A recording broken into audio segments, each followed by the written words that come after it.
আবারও 3 ধরনের ক্রিকেটে 1 নম্বরে সাকিব আল হাসান। এ কত বড় এক অর্জন, নিচের পরিসংখ্যান ও তথ্য মিলবে প্রমাণ। 3 ধরনের ক্রিকেটে একই সময়ে 1 নম্বরে ওঠা একমাত্র অলরাউন্ডার সাকিব এটি করে দেখিয়েছেন 3 বার। 3 ধরনের ক্রিকেটে একই সময়ে 1 নম্বরে ছিলেন মোট 38 সপ্তাহ। ওয়ানডে অলরাউন্ডার র্যাঙ্কিংয়ে 1 নম্বরে ছিলেন 324 সপ্তাহ, টেস্টে 164 সপ্তাহ, টি-টোয়েন্টিতে 105 সপ্তাহ। ওয়ানডে অলরাউন্ডার র্যাঙ্কিংয়ে সাকিবের 324 সপ্তাহ থাকার কৃতিত্ব বোঝা যাবে এই তথ্যে। জ্যাক ক্যালিস একে ছিলেন 203 সপ্তাহ, শন পোলক 108 সপ্তাহ, অ্যান্ড্রু ক্লিনটফ 113 সপ্তাহ, রজার ফেদেরার একে ছিলেন 237 সপ্তাহ, সেরেনা উইলিয়ামস 1 নম্বরে ছিলেন 316 সপ্তাহ।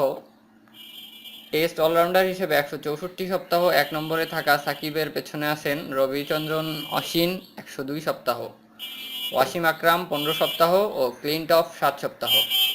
অবশ্য এই টেস্ট অলরাউন্ডার হিসাবে 1 নম্বরে থাকার কৃতিত্ব সাকিবের আগে আছে ইমরান খান 197 সপ্তাহ, ইয়ান বোথাম 237 সপ্তাহ ও রিচার্ড হ্যাডলি 308 সপ্তাহ।